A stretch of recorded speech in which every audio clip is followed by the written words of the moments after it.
Hi, everyone, and welcome to Ask Christa, the place where you can ask questions about how to work through business challenges and workplace issues. I'm Christa Dhimo, and today's listener question is a question I'm asked a lot, but it's usually at a party after someone finds out what I do for a living.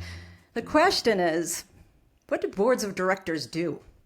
And I'll admit, most of the time they're being sarcastic, but I ignore that and joyfully answer their question anyway. My typical party answer is that the boards of directors, which I'll refer to as a BOD, and this is when you abruptly halt the party music, they serve as an oversight and governing body for the success of an organization. And that organization can be a for-profit or non-profit business or certain government entities. You can restart the party music now. If you Google, what does a board of directors do, you'll see a lot of information and examples, so I'm going to skim through this next part.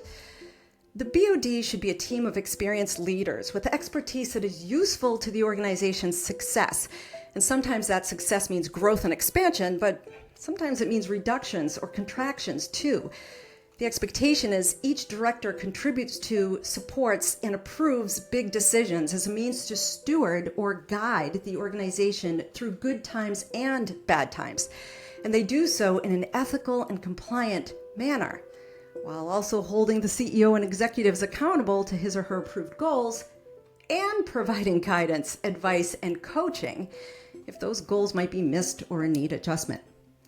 Some BODs get farther into the details than others, and we'll talk about that later on when we get to how BODs must match the needs of the organization. But for now, let's stick with the goals. And yes, goals include sales and growth, but they also include ways to avoid or mitigate and manage risks. They could include setting up the organizational strategy or managing certain aspects of and directly working with various stakeholders. Yes, the BOD will do that. The BOD will be involved in and approve major decisions, such as large buys and partnerships, mergers and acquisitions, even hiring certain highly compensated employees who will be paid a high salary with a presumably high bonus rate and likely awarded shares of the company too. Something a lot of people don't think about is how important it is to match a BOD with the organizational needs. The membership, design, management, and utilization or focus of a BOD will and should change based on organizational needs. How mature the organization is or how long it's been in business, or whether it's in a high growth stage or reset stage. The size of the organization by way of revenues and by way of employees and contractors, and the strategic goals, and what's needed to move the organization up to the next inflection point. My board work has been with smaller and mid-sized companies where I see early board members include friends of the founders or those who knew someone who knew someone. And of course, early stage investors. And as long as that is an appropriate board design, offering an appropriate level of expertise and experience, and the BOD is being appropriately utilized to move the organization to the next step, then a BOD that includes friends of the founders or those who knew someone and your early stage investors, they're probably the right people to be on your board. For example, early stage product startups are reliant on network and fundraising and cash management and good operational quality. At that stage, you need a BOD that has the network, the fundraising clout, and some operating partner experience to support the smart build and operational quality as you develop your product, prepare to launch your product, and grow your organization going forward. But as organizations grow, and as they develop new products and require additional support services and potential partners or outsourcing providers, and as their global reach expands, or they shift all of their operations into a larger model overall, the business becomes more complex. You may have new global compliance considerations or broader workforce laws to contend with, and for good reason. You might have different investor rules or larger contracts that need to be managed differently, or a broader customer base that also needs to be managed differently and taken care of very well. Most times you can manage any lags in expertise and experience at the board level by filling in those gaps with a strategic hiring plan. By the way, this is why and when you need a very strategic HR leader involved. This is about the talent of your organization, and you do not want to mess that up. Your employees and contractors are the ones doing the scale-up work, so hire well, hire smart, retain well, and retain smart. With that level of growth and increased complexity, though, the utilization or function of the BOD will have to grow too. It doesn't mean you pack the board with a bunch of new members or turn over all of the startup members, but it does mean you have to transition and transform the board in some way to support the evolved needs of the organization. It could be changing the frequency of board meetings. It could be adjusting the type of information you communicate to the board. It could be the way you provide updates to the board in between each board meeting, or all of the above. Here's an example of how a BOD may need to evolve. Do all existing members have experience with scaling up a small, geographically local business to become a mid-sized global business within a timeline of, let's say, 2 years? Maybe. But if not, and if that's a strategic goal, and if the board or CEO and executives believe that expertise and experience are material enough, so they'll have a significant impact enough for the organization to execute as flawlessly as possible, then they may need that extra support at the board level. It might be they bring on 1 to 2 new independent board members with experience in scaling a business similar to the evolved needs of the organization. Their inclusion would strengthen the BOD's stewardship for that new growth phase and future growth too. How do you hire for new board members? Most times a BOD hire happens through an objective third party to assist with it. It's a grueling vetting process too. I want to be clear about that, or it should be. As organizations continue to grow and emerge and expand, and they reach a maturity where they are humming along, also known as scale of economy, where they've smoothed out the rough patches and are running pretty well, the strategic objectives turn toward maintaining cost control with a steady increase in revenues while managing risks so that risks don't require a big mitigation or fix-up expense. It's about growing your revenues and controlling your costs while still smartly reinvesting in the business. The objectives also turn toward managing the existing customer base to keep them really happy, offer additional products and services as part of that growth, and attract new customers to expand your customer base at the expected pace of growth. Fundraising is still required, but emerging organizations coming out of a startup mode and after that first growth mode, they can usually keep the financial inertia going without needing a big infusion of cash every year as a startup or a first growth inflection point might need. My point is that early stage companies, first growth stage companies, and emerging companies, they all have different needs, and they likely need different board members too, or at least a different mindset at the board level for each phase they grow into. The same goes for larger organizations, those more established that are often in place where they have cycled through many years and are able to appropriately mitigate issues, more closely predict performance, and have earned a reputation that serves as an intangible value driver. They've earned the trust with the public and investors, and that's due to a consistency of performance, which enables them to shift some of their strategy toward broader gains as they continue to grow and develop. So what should you look for in your directors? Probably not what you think about. Yes, experience and expertise for sure. But you know what I've seen be far more critical for an effective board to run properly and do its job? Traits like being able to work in a team and work well in a team. The capacity to learn and care about the organization you are stewarding. Reading what you're expected to read before a board meeting and asking questions ahead of time if necessary.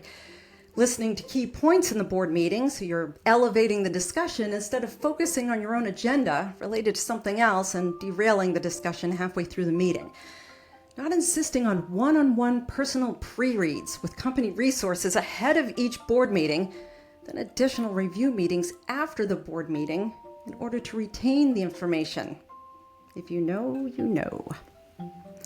Traits like having a calm nature that can effectively manage a crisis, super important. The ability to listen to problems and respond by asking critical thinking questions to support a solution versus focusing firstly on who's to blame. And of course, whether a director can be firm but fair holding a CEO and the executive team accountable, while also developing and coaching and guiding them for whatever they may need for their own success. As you select your first group of board members, you may begin with advisors who help you set up and get moving along in your business.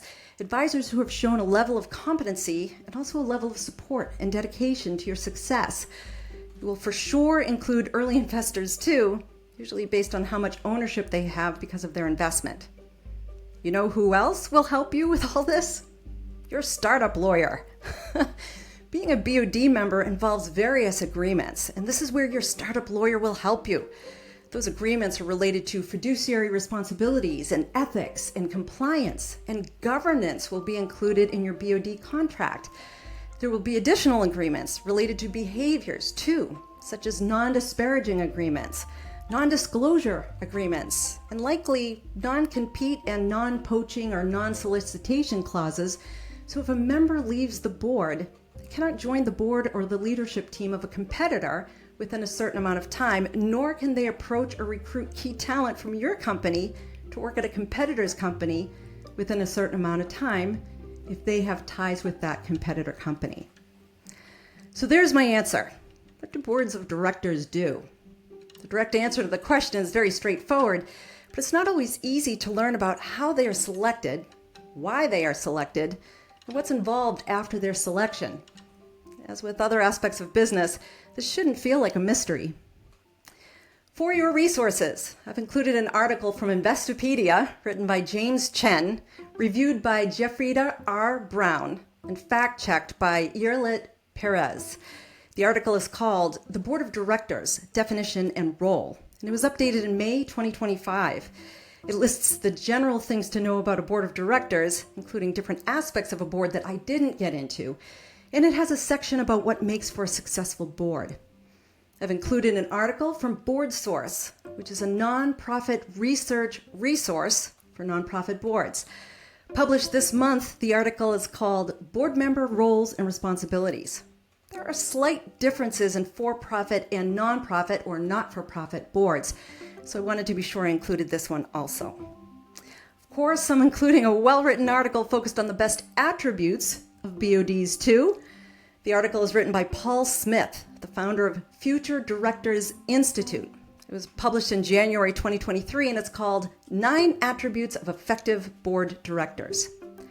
And I'm giving you a bonus also from Investopedia. I love that site.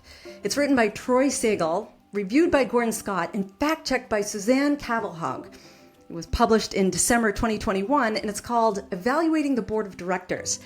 One of the best ways to learn about what a BOD does and how to have a functioning and functional BOD is to learn what it takes to evaluate a BOD. So check it out. Here are my final thoughts. Good boards get the job done. Great boards create high value, fast, and mediocre or bad boards destroy companies. I've seen it, and it's especially common with the smaller and mid-sized companies. Part of the work I do is to enable boards to reinvigorate their roles and break bad cycles and habits and put them in a place where they're ready to support innovation for the organization they are stewarding. And I'll say this, it takes a special board to be open to that, and I wish all boards were. Studies have shown that many BODs are not effective. They meet once a month or once a quarter. They check their boxes. They ask a few questions. Maybe they're interesting. Maybe they're controversial. Maybe they're challenging. Maybe they're just basic questions. And then they move on. Or they get so far into the details of the organization, especially if the board members are retired, that they disrupt the flow, blur various lines of accountability, and risk sending mixed signals and misaligning priorities. And they also risk taking over, usually without fully understanding the business. But a key point to an effective BOD is their independence from the company. If they're so far into the details of how a company operates, how well do you think they'll objectively and honestly evaluate whether their work is doing what's best for the organization? And at what point do they simply become another employee, no longer an appropriate leveled board member? Here's what I wish BODs would do. Just work well together and focus on the success of the organization. Focus on each other's strengths and determine what you bring to the organization, then commit to a level of care in that area. And as always, be a board that's in service to the organization. Audit the functionality of the board and beware of dysfunction. Consider whether you're providing a service to the organization and supporting the CEO. For example, can the CEO talk to you and ask for your advice, opinion, or support? And if they do, will you judge them favorably because they were responsible enough to go to you as a resource? Or will you judge them harshly because you think they should know everything? Do you take your ethics and compliance duties serious enough such that all employees know who is on your audit committee or ethics committee? Do you insist on reserving time during each board meeting to talk about ethics and compliance? Are you known for being the type of team who can handle a crisis? And how many of you have effectively handled a crisis already? I believe that should be a prerequisite for anybody to be a part of a board of directors. Is your communication style more weighted on talking or listening? It should be on the listening side. Do you care about employee engagement as a key driver of organizational performance, proven to be a driver of performance? And do you care about hiring, developing, and retaining the best talent for the organization? Are you willing to make strategic decisions that support those beliefs too? Can you be, act, think, and serve independently with integrity and honesty? Are you willing to report conflicts of interest and recuse yourself when appropriate? Your reputation as a BOD has a direct impact on the company's reputation. And if you really want to do what's best for your organization, work well together and aim to be the most functional BOD in the world. I assure you, you will be famous for all the right reasons. In a world and at a time when most boards of directors, if famous, are famous for all the wrong reasons. I cannot stress enough the importance of a functional board able to manage through a crisis situation. They must remain level-headed, maintain perspective, and be wired to seek a remedy that is best for the organization, not wired to look for blame as if that will fix the problem. There will be root cause analysis for that, but when you're focused on a fix for the organization, the first step is putting out the fire and getting the organization back to a functioning place. So if you have the type of personality that has to find and name blame when things go wrong, you and your style will add to the crisis and do more damage short-term and long-term than your inclusion on the board might be worth. Yep, I said it because I've seen it. Okay, there it is, episode 32. Just 4 more to this season, and we'll get into season 4, which focuses on a few specifics related to this season's topics, like what's the best way to manage an outsourcing provider, and how do I know when it's time to bring additional people into my startup? So keep the questions coming. Just go to my show's website, askchrista.com, that's Christa with a CH, where you'll see my latest episode on the first page, both video and audio. And I record the audio version separately and specifically for those who prefer the audio production style. You'll see the Submit a Question tab where you can submit your question. And while you're there, sign up for my weekly Sunday night newsletter called More Answers, where I send out a booster for our community to set you up for the work week. Once again, thank you for your support. And remember, if you have a business challenge or workplace issue, ask Christa.